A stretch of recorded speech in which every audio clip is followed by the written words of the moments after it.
Hello, good morning everyone. मैं भोला sir RC classes में एक बार फिर से आप सभी का स्वागत करता हूं। दोस्तों, मैंने पिछले वीडियो में आप लोगों के लिए पॉलिटिकल साइंस का मोस्ट इम्पोर्टेंट क्वेश्चन जो 20 क्वेश्चन मैंने कराया था, आज एक बार फिर से मैंने 20 क्वेश्चन आप लोगों के लिए लाया हूँ। तो दोस्तों, आप लोग यदि चैनल में नए हैं तो चैनल को सब्सक्राइब कर ले और लाइक कर दे। चलो दोस्तों, देखते हैं आज का पहला क्वेश्चन।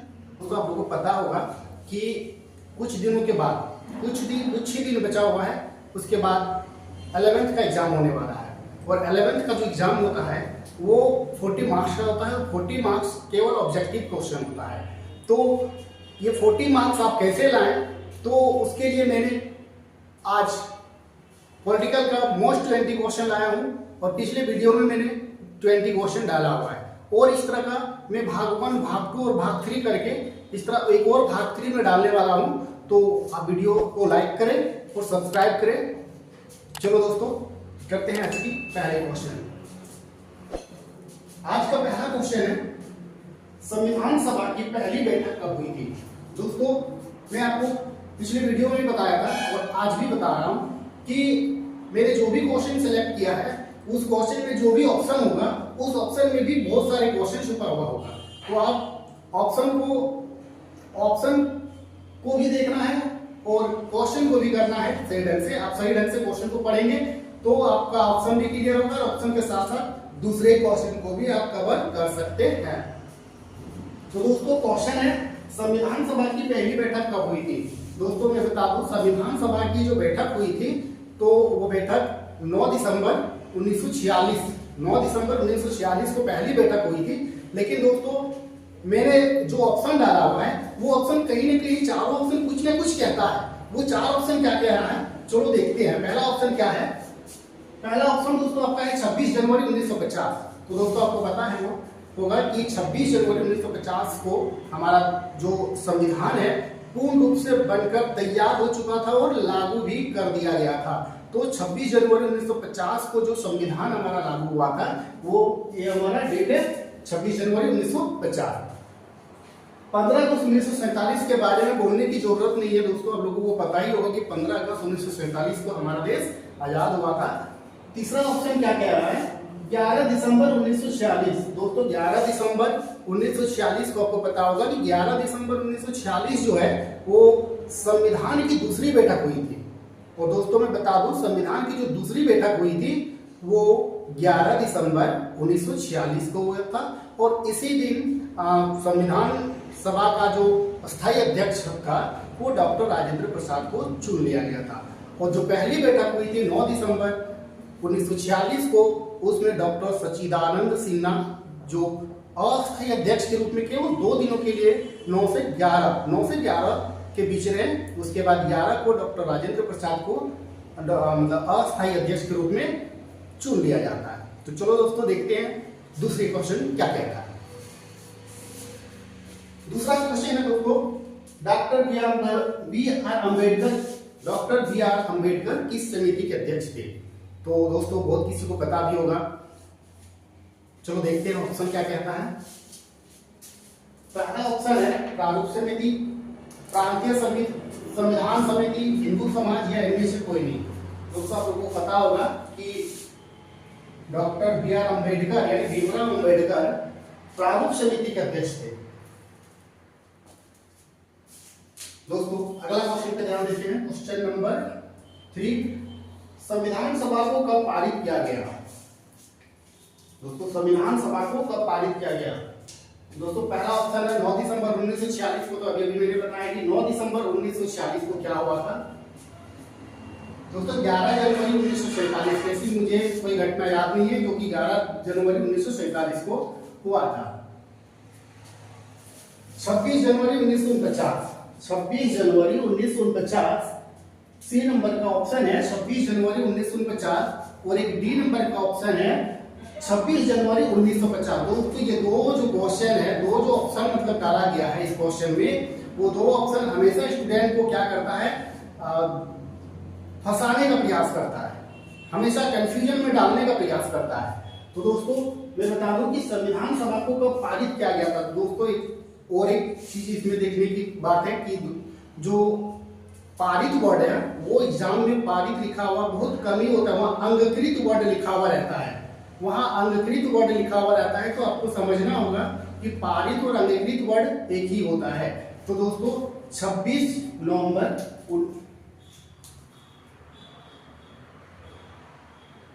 दोस्तों इसमें ऑप्शन जो है वो ये नवंबर होना चाहिए,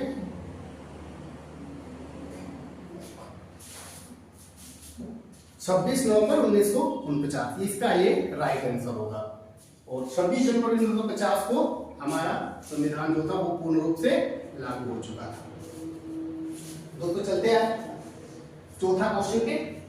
संविधान सभा निर्वाचन में प्रांतों से कुल कितने सीटें प्राप्त थे?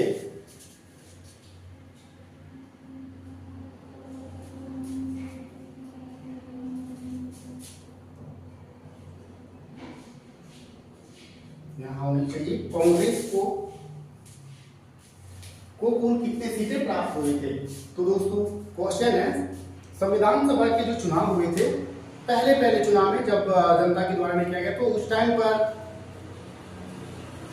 कितने सीटें जो है संविधान सभा के चुनाव में कितने सीटें जो है वो कांग्रेस को प्राप्त हुई थी। तो दोस्तों मैं बता दूं 205 पहला ऑप्शन है आपका, दूसरा ऑप्शन आपका 210, तीसरा ऑप्शन हुआ आपका 208 और चौथा ऑप्शन है 204। तो दोस्तों मैं बता दूं कि टोटल 292 सीटों में 208 सीट कांग्रेस को प्राप्त हुई थी। तो दोस्तों चलते हैं अगला क्वेश्चन।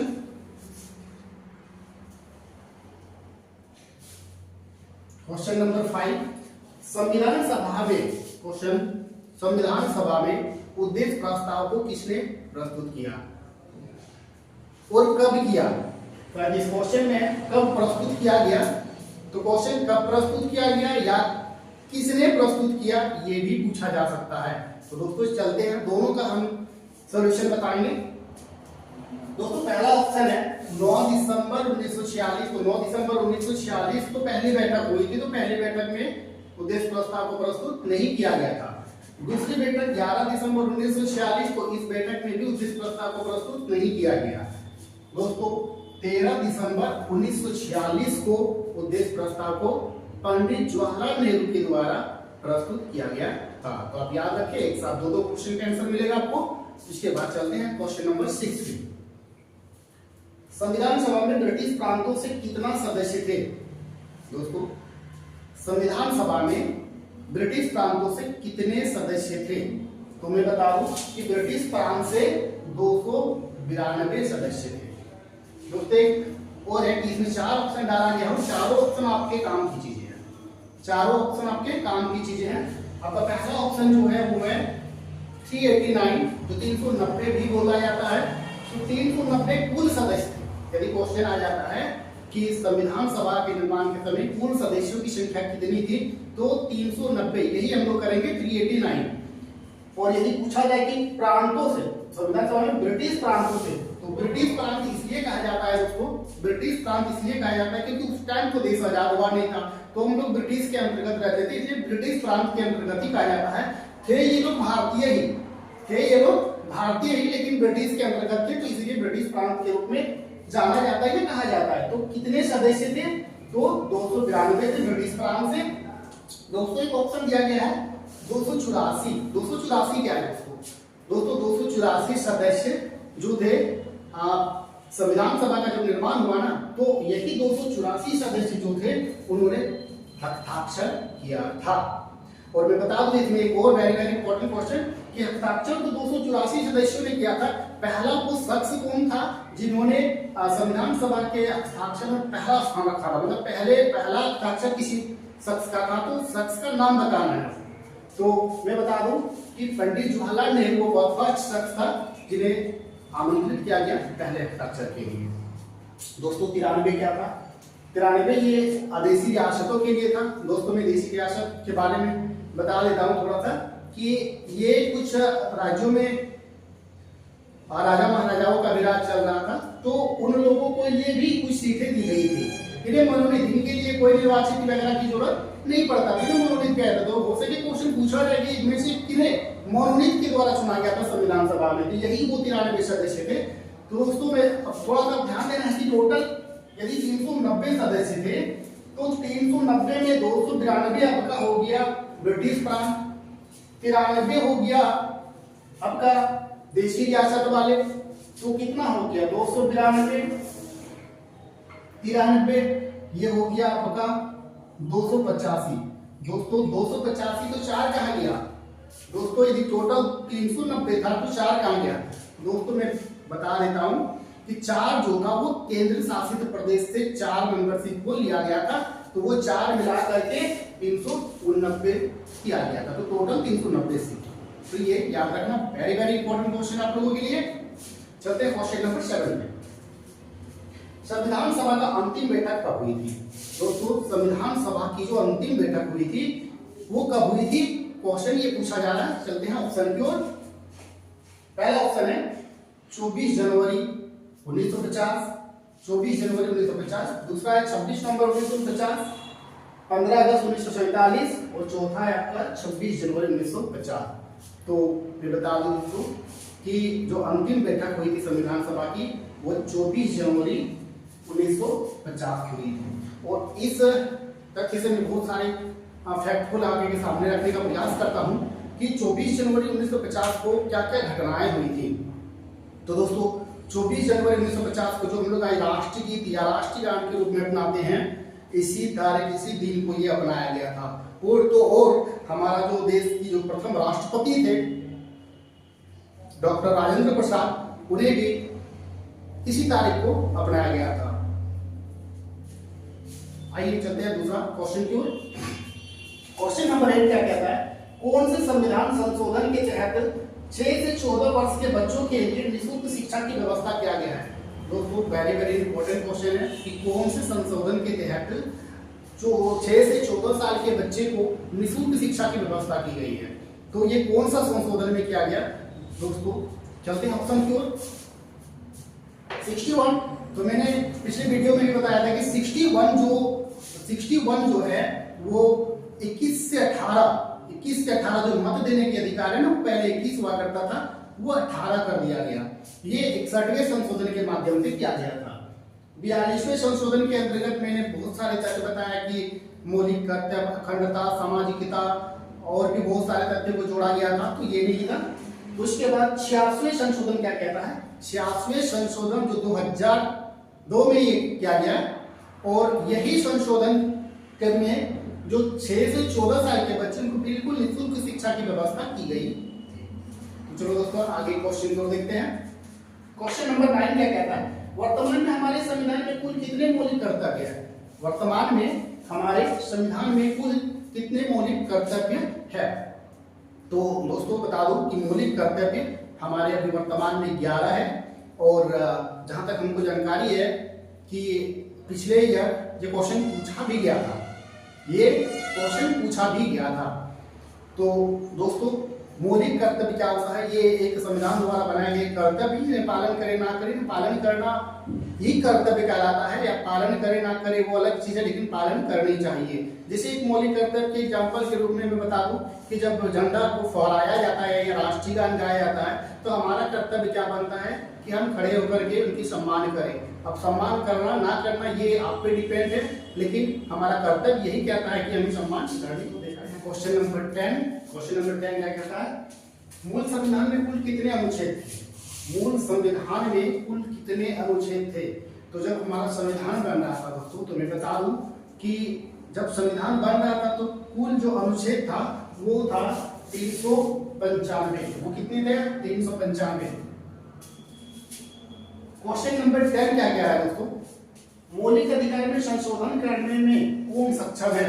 दोस्तों यदि मौलिक अधिकार जो हमको 6 प्रकार के जो हमारे मौलिक अधिकार है, यदि उस अधिकार में किसी प्रकार का कोई यदि सरकार यदि चाहे कोई भी हो यदि हनन करे या फिर उसमें बदलाव करने की जरूरत पड़े, तो हमारा जो एक उच्चतम न्यायालय होता है वो उच्चतम न्यायालय उसमें संशोधन भी कर सकता है। तो क्वेश्चन है हमारा, मौलिक अधिकार में संशोधन करने में कौन सक्षम है? तो ऑप्शन है पहला लोकसभा, दूसरा है राष्ट्रपति, सी नंबर पे आपका सर्वोच्च न्यायालय या विधानसभा। तो मैंने जैसे बताया अभी, इसका ऑप्शन सर्वोच्च न्यायालय होगा। क्वेश्चन नंबर 2 है, यदि राजनीतिक दलों के चुनाव चिन्ह संबंधित कोई विवाद हो जाता है तो उसका निपटान कौन करता है? यदि राजनीतिक दलों के बीच में चुनाव चिन्ह को लेकर के किसी प्रकार का यदि विवाद उत्पन्न हो जाता है तो उसका निपटान यानी कि उसका संशोधन कौन करता है, उसका निवारण कौन करता है? तो ऑप्शन है राष्ट्रपति, सर्वोच्च न्यायालय, संसद, या एक ऑप्शन है डी नंबर में भारत का चुनाव आयोग। तो दोस्तों मैं बता दूं, चुनाव संबंधित है तो फिर चुनाव भारत का चुनाव आयोग जो है, यही चुनाव संबंधित जो कोई चिन्ह वगैरह को लेकर के विवादित उत्पन्न होता है तो उस विवाद का निपटारा भी भारत का चुनाव आयोग ही करता है। क्वेश्चन नंबर 13 पर चलते हैं। फर्स्ट पास्ट द पोस्ट प्रणाली। दोस्तों फर्स्ट पास्ट द पोस्ट प्रणाली ये जो सिस्टम है, ये एक ऐसी सिस्टम है, यही सिस्टम हमारी यहाँ राजनीतिक में चलती है। यही सिस्टम हमारी राजनीतिक में चलती है, यानी भारत की राजनीतिक में चलती है। क्या कहता है question? First past the post प्रणाली में कौन प्रत्याशी विजेता होता है? इस सिस्टम में, इस विधि में कौन जो प्रत्याशी होता है वो विजेता होता है? तो मैं बता दूं दोस्तों, इसमें हमारे यहाँ की जो जीत हार की फासला होता है दोस्तों, तो वही व्यक्ति जीतता है, वही मतलब राजनीतिक दल के नेता जीतते हैं जिसका जो बहुमत हो सर्वाधिक होती है। आप यदि एक भी वोट यदि किसी विरोधी से ज्यादा है तो उसकी वो जीत मानी जाती है। तो वही सिस्टम हमारी ये राजनीतिक में अपनाया जाता है दोस्तों। फर्स्ट पास्ट द पोस्ट प्रणाली यही सिस्टम है। और क्वेश्चन को घुमा के भी पूछा जा सकता है कि हमारी राजनीतिक में कौन सी प्रणाली को अपनाया जाता है? तो first past the post system प्रणाली को अपनाया जाता है। दोस्तों याद रखना, इसमें सबसे ज्यादा जो वोट लाता है वही व्यक्ति विजेता होता है। तो ऑप्शन में देखते हैं, 50% से अधिक मत प्राप्त करने वाले, ऐसी कोई नियम नहीं है, सर्वाधिक संख्या में मत प्राप्त अर्जित करने वाले, तो बिल्कुल यही ऑप्शन आपका राइट आंसर होगा। सर्वाधिक मत प्राप्त करने वाले, ये एनओडी का मतलब होता है नॉर्थ, इनमें से कोई नहीं। चलिए क्वेश्चन नंबर 14 क्या कह रहा है कि भारतीय संविधान के किस भाग में चुनाव आयोग की व्यवस्था की गई है? भारतीय संविधान के किस भाग में चुनाव आयोग की व्यवस्था की गई है? तो दोस्तों इसमें ऑप्शन एक गलत है, मैं ऑप्शन डाल देता हूं, एक ऑप्शन यहां डालता हूं, 15 भाग 15 ही है इसका आंसर दोस्तों। मिसप्रिंट था, लिखने में भूल हुई है। जो इसका ऑप्शन राइट ऑप्शन जो होगा वो भाग 15 में ही चुनाव आयोग की व्यवस्था की गई है। क्वेश्चन नंबर 15, राष्ट्रपति अपना त्यागपत्र किसे देता है? राष्ट्रपति अपना त्यागपत्र किसे देता है? तो राष्ट्रपति अपना त्यागपत्र, मैं बता दूं दोस्तों, राष्ट्रपति और उपराष्ट्रपति ये जो दो कड़ी है, ये दोनों एक दूसरे को ट्रांसफर करता है। यानी राष्ट्रपति को यदि रिजाइन देना है यानी त्यागपत्र देना है तो वो उपराष्ट्रपति को देंगे, और उपराष्ट्रपति को यदि त्यागपत्र देना है तो वो राष्ट्रपति को देते हैं। तो एक साथ दो क्वेश्चन को आप हल कर सकते हैं। नंबर 16 देखते हैं दोस्तों। क्वेश्चन नंबर 16 क्या रहा है कि किस संवैधानिक संशोधन द्वारा भारत में मताधिकार की आयु 21 वर्ष से घटाकर 18 कर दिया गया?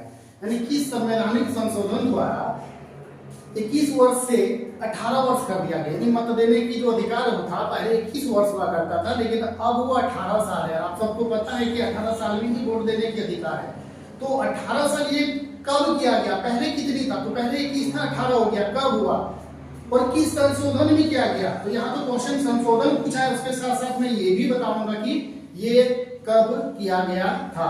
तो चलिए देखते हैं ऑप्शन है 61वें संशोधन, 42वें संशोधन, 73वें संशोधन, 44वें संशोधन।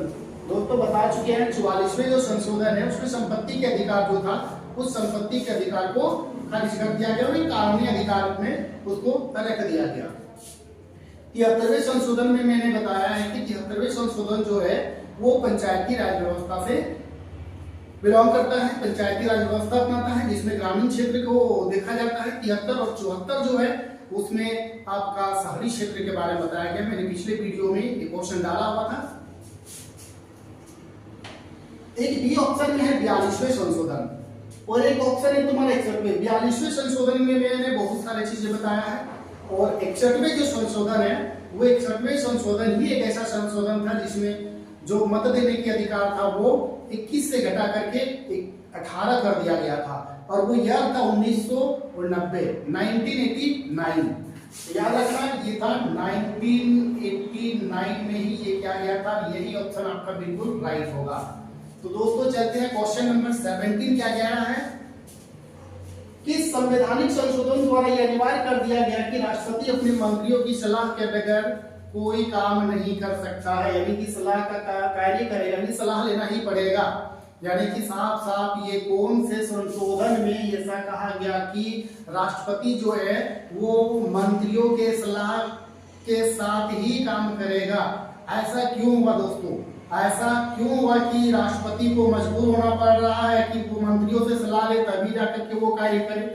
दोस्तों बात है 1975 की, जब समय चल रहा था इंदिरा गांधी का, जब प्रधानमंत्री थे इंदिरा गांधी थी, उस टाइम एक जब देश में राष्ट्रपति शासन लागू हुआ तो उस राष्ट्रपति शासन में इंदिरा गांधी ने मनमानी ढंग से राष्ट्रपति शासन लागू करवाया, और वो भी रात की 12 बजे की बात। दोस्तों आपको जानकारी के बता दो, रात की 12 बजे ऐसे कौन सी राष्ट्रपति शासन लागू होता है जो रात की 12 बजे लागू किया जाता है। तो इसी कारण से वो मनमानी ढंग ना अपनाए, इसलिए ये तरीका अपनाया गया कि आप जो भी होगा वो मंत्रियों के सलाह के साथ होगा, यानी कि राष्ट्रपति मनमानी ढंग से काम नहीं कर सकते हैं। तो दोस्तों ये कौन से संवैधानिक संशोधन में ये तय किया गया था, ये हमारा क्वेश्चन है। तो चलिए ऑप्शन देखते हैं। ऑप्शन है 42वां, 44वां, 61वां, 52वां। 52वां अलग है, 52वां, 61वां अभी बताएं, 44वां बताएं। 42वां जो संशोधन है यही वो संशोधन था, 42वां संशोधन जो वेरी इंपॉर्टेंट माना जाता है ये संशोधन, क्योंकि इससे समय पे बहुत सारे, मैं बता दूं दोस्तों आप लोगों को कि 42वां जो संशोधन है इसी को मिनी संविधान भी कहा जाता है। 42वां, क्योंकि ये पूरी की पूरी मतलब संविधान को पूरा नहीं बोल सकते हैं, लेकिन कहने का मतलब बहुत सारे तथ्यों को बदलने का काम यही 42वां संशोधन किया था। और फिर से हम लोग जो क्वेश्चन देखते हैं उसका भी आंसर देखो कि 42वां संशोधन ही है जिसमें ये परिवर्तन किया गया था। चलिए दोस्तों क्वेश्चन नंबर 18 पे आते हैं। क्वेश्चन नंबर 18 कह रहा है कि निम्नलिखित में से कौन भारतीय प्रधानमंत्री अपने कार्यकाल में लोकसभा का सदस्य नहीं थे। तो दोस्तों मैं बता दूं कि आप देश के प्रधानमंत्री हो, प्रधानमंत्री बनने के तो आप लोगों को लोकसभा या राज्यसभा का सदस्य होना अनिवार्य होना चाहिए। तो डॉक्टर मनमोहन सिंह एक ऐसे, जो मेरा ऑप्शन है उस ऑप्शन के आधार पे जो मनमोहन सिंह थे वो अपने कार्यकाल के दौरान में सदस्य नहीं थे, लोकसभा का सदस्य नहीं थे। बाद में उन्हें आंध्र प्रदेश का राज्यसभा से सदस्य शायद बनाया गया था, मैं पूरा क्लियर नहीं हूं, लेकिन जहां तक जानकारी है कि आंध्र प्रदेश की राज्यसभा से उनकी सदस्यता दी गई थी। तो मनमोहन सिंह जो थे अपने कार्यकाल के दौरान में किसी भी मतलब लोकसभा के सदस्य नहीं रहे। क्वेश्चन नंबर 19 क्या कहता है दोस्तों, कोई भी राज्य के मंत्री परिषद के अध्यक्ष कौन होते हैं। कोई भी, दोस्तों थोड़ा सा ध्यान देने वाली बात है कि राज्य के पूछा हुआ है, राज्य के मंत्री परिषद पूछा हुआ है। दो तरह के मंत्री परिषद, ऐसे आप देखो तो लोकसभा में भी मंत्री परिषद होता है और राज्यसभा में भी, राज्यसभा अलग चीज हो गया, लेकिन लोकसभा और ये जो विधान परिषद होता है, सॉरी दोस्तों विधानसभा, जो उसमें भी मंत्री परिषद होती है।